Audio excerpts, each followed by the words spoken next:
Nous avons un pouvoir incroyable, donner la vie. Mais ce pouvoir, comme tous les pouvoirs qui sont grands, viennent avec de grandes responsabilités.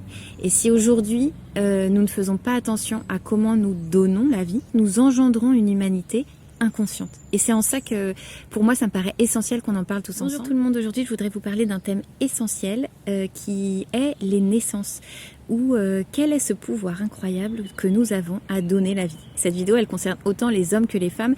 Je vais vraiment vous interroger avec moi, savoir est-ce qu'on a bien conscience de ce miracle que c'est de pouvoir donner la vie, mais que cela comporte une énorme responsabilité parce que c'est un grand pouvoir.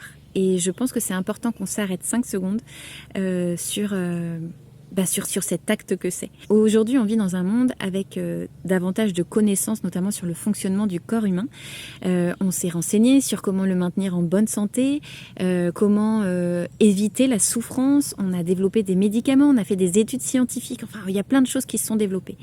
Mais à force de développer la science, on en a parfois oublié le sacré à côté.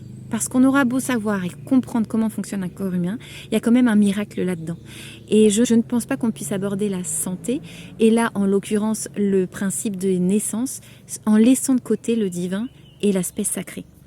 Vous savez, c'est aussi pour ça que dans les études de médecine, il y a tout un pan d'éthique pour ne pas aller non plus trop loin. Et je vais rien vous apprendre, on est aussi dans des temps où on joue un peu aux apprentis sorciers, et ça m'interroge. Parce qu'est-ce que l'humain a tous les pouvoirs? Est-ce que nous sommes surpuissants? Est-ce qu'on n'est pas en train de jouer avec le feu? Si on reprend un peu depuis le début, nous avons un pouvoir incroyable, donner la vie. Mais ce pouvoir, comme tous les pouvoirs qui sont grands, viennent avec de grandes responsabilités. Et si aujourd'hui, nous ne faisons pas attention à comment nous donnons la vie, nous engendrons une humanité inconsciente. Et c'est en ça que, pour moi, ça me paraît essentiel qu'on en parle tous ensemble. Si on reprend nos cours d'SVT, on sait que pour donner la vie, il nous faut un principe masculin et un principe féminin. Ce qu'on oublie parfois de dire, c'est que c'est pas simplement un corps qui vit, ce corps est habité par une âme, par un esprit qui vient lui insuffler la vie. Déjà là, on dépasse un petit peu l'aspect du corps, on a la dimension de l'âme et de l'esprit. Ensuite, on se rappelle aussi que du coup, cet enfant ne nous appartient pas. Si nous sommes ses parents garants de sa sécurité et de son bonheur, ces enfants nous sont confiés pour qu'on puisse en prendre soin, mais pour un temps seulement. Et ça concerne tous les enfants, bien sûr, nous y compris. Se rappeler de tout ça, c'est simplement dézoomer de l'aspect scientifique des choses qui parfois manquent, selon moi, de poésie et de romantisme, mais aussi, et ça c'est beaucoup plus important, de sacré. Et donc, de responsabilité. Il suffit pas juste de savoir qu'il nous faut un principe masculin et un principe féminin, parce qu'aujourd'hui on est en train de manipuler aussi les gamètes et le corps humain. On a même des utérus qui sont mécaniques, vous voyez. Il faut aussi voir que au-delà de cellules et d'un corps, il y a un esprit et une âme qui vient l'habiter. Et il en va donc de notre responsabilité de savoir comment nous voulons faire des enfants. Qu'est-ce que nous mettons au monde? Avec qui? Dans quelles circonstances? Dans quelles conditions?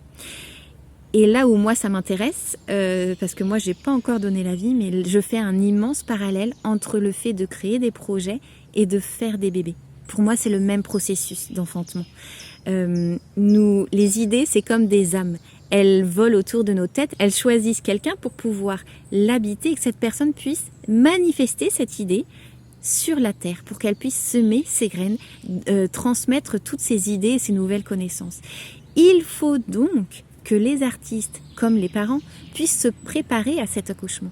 Il ne s'agit pas simplement de mettre au monde des projets, n'importe quel projet, n'importe comment. Il ne s'agit pas du coup de mettre au monde des enfants, n'importe comment non plus.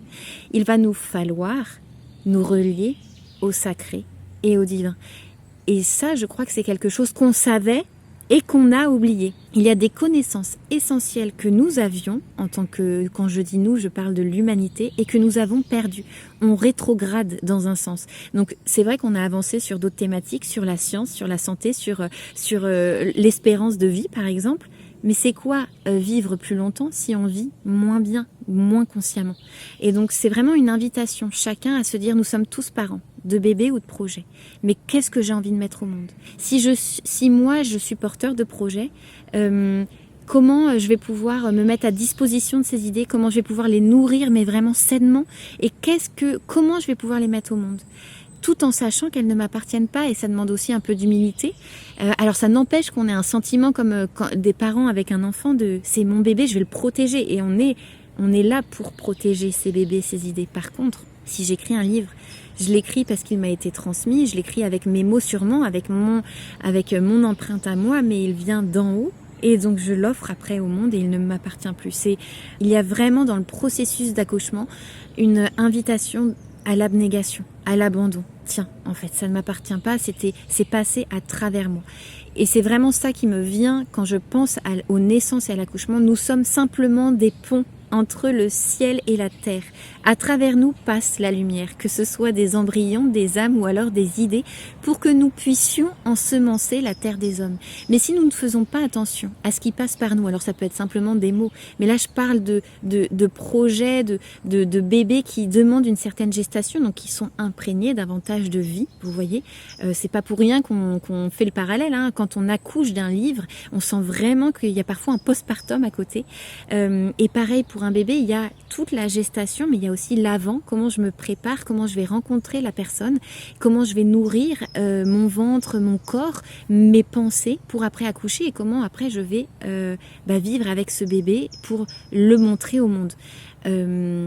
Par exemple pour moi, j'arrive facilement à tomber enceinte d'idées. Je les nourris, et les mettre au monde, c'est une toute autre histoire, parce qu'il faut que j'apprenne à lâcher prise sur ces bébés, à ne pas avoir peur qu'ils soient malmenés par le monde.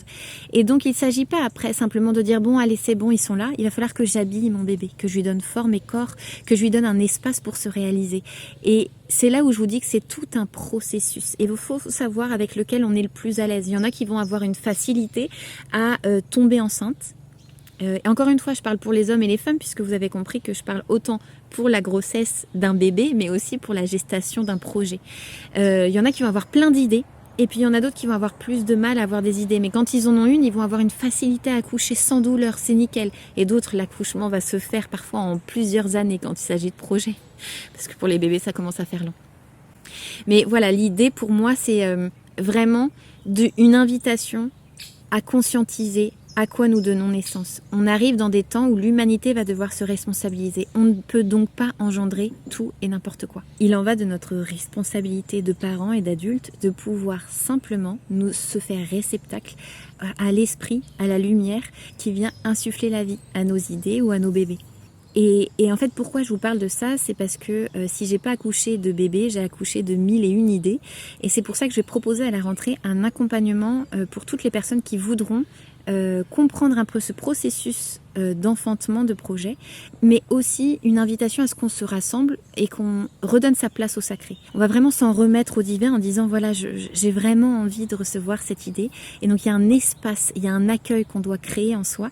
Comment je me prépare à enfanter, comment je prends soin à chaque étape, que ça soit la préconception, la gestation et l'accouchement, comment je prépare l'esprit, le corps, l'âme et le cœur à pouvoir donner naissance. Et si je propose ça là à la rentrée, c'est que je sens que on nous demande d'être vraiment en responsabilité par rapport à ce qu'on va créer, et que il va nous falloir créer. Attention, je suis vraiment pas en train de dire créons moins, mettons moins au monde d'enfants. Non, on a besoin de toute cette vie, on a besoin de toutes ces graines qui ensemencent la terre nouvelle.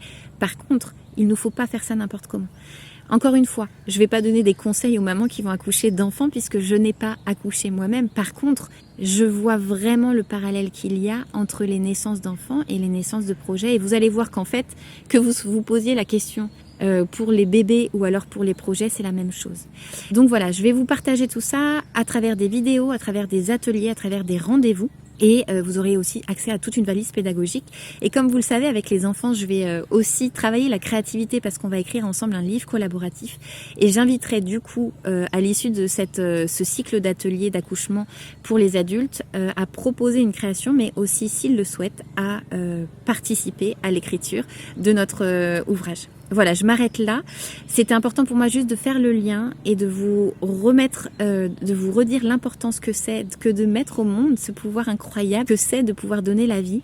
Par contre, il en va de notre responsabilité de ne pas faire ça n'importe comment. Voilà, je nous souhaite d'accoucher d'une nouvelle humanité consciente, aimante et pleine de graines pour l'avenir. Je vous dis à très vite, et pour toutes les infos, vous verrez sous la vidéo les liens pour vous inscrire pour l'atelier de la rentrée. Ciao!